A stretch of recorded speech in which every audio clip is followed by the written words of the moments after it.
Let me tell you two true things about Chromebooks. The state of them right now is both amazing and kind of terrible. Here's what's amazing. In the education market, you can get really cheap Chromebooks that do way more than you expect.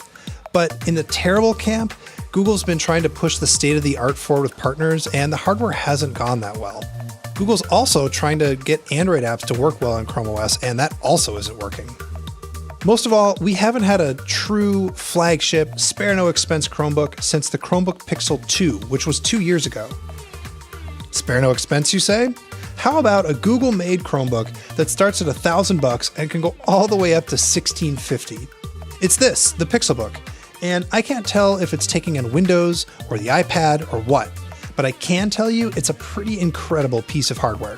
Now, this is a laptop, and laptops mean specs, and so we have to start there. Basically, if you're hoping for a high-end laptop spec, there's actually a pretty good chance that it's here. The base $1,000 model comes with an Intel i5 processor, the 7th generation Kaby Lake. That's paired to 8 gigs of RAM, which is quite a lot for a Chromebook, and there's also 128 gigs of storage, which is also a lot for a Chromebook.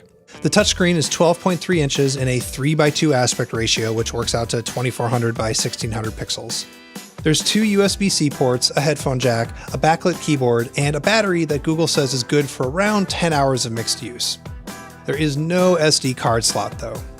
If you want, you can drop money on a faster processor, more RAM, and more storage, all the way up to that $1,650 for an i7, 16 gigs of RAM, and 512 gigs of storage. You can also spend an extra $99 on this all-new Pixel Pen, which is a Wacom-style stylus with pressure and angle sensitivity.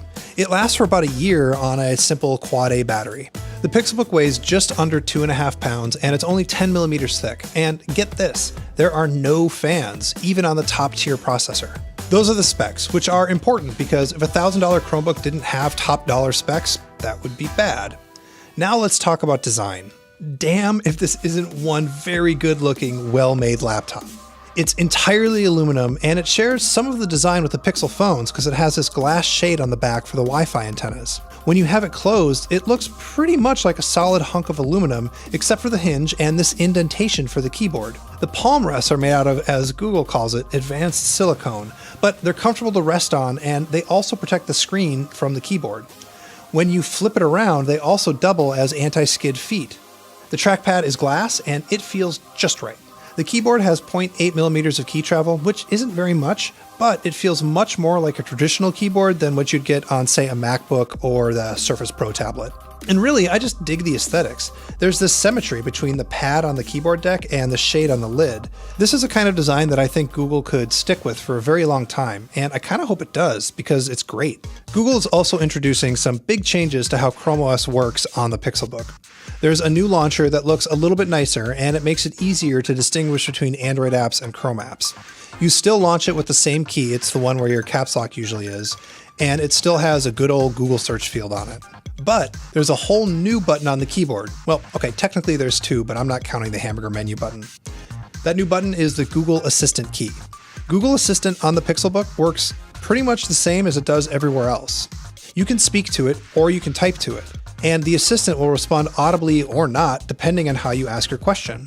One clever thing it does on the Pixelbook though is it automatically offers search suggestions based on what's on your screen when you hit the button, but if you want, you can opt out of that. You can also use the Pixel Pen to circle stuff on your screen, and then the assistant can search for stuff based on that too. But for me, the bigger deal is that Android apps on Chrome OS are finally coming out of beta. They're supposed to be a lot faster and more stable now, especially on this very fast machine. You can resize Android app windows and generally just use them like desktop apps.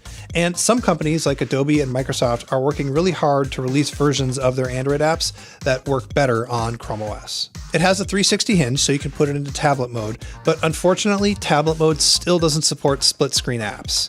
And I'm going to have to test all of this to see if it works as well as Google claims. But if nothing else, I'm glad that I finally actually get to judge the quality of Android apps on Chromebooks without having to put a beta asterisk at the end of it. Oh, one more thing. If you have a Pixel phone, you can turn on tethering automatically from the Chromebook, just like it works on Apple laptops with iPhones.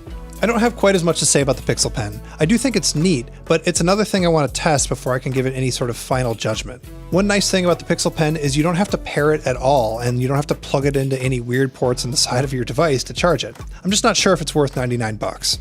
And I know you're waiting for me to talk about the price, so let's address it. I get the feeling that Google is sorry, not sorry about the price. If smartphones cost $1,000 now, why shouldn't a Chromebook? Especially one that's this good. Google is confident in this thing, and it's going to be selling it in stores in the US everywhere starting October 31st. So who on earth is this thing for? Well, it's for people that just want the best thing, and this is very clearly the best Chromebook that you can get. But Google will also tell you that this is about the future.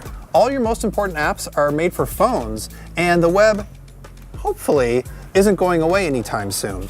And this device is built for that future. And if Google can make Android apps work better on Chrome OS, then that future might actually come to pass.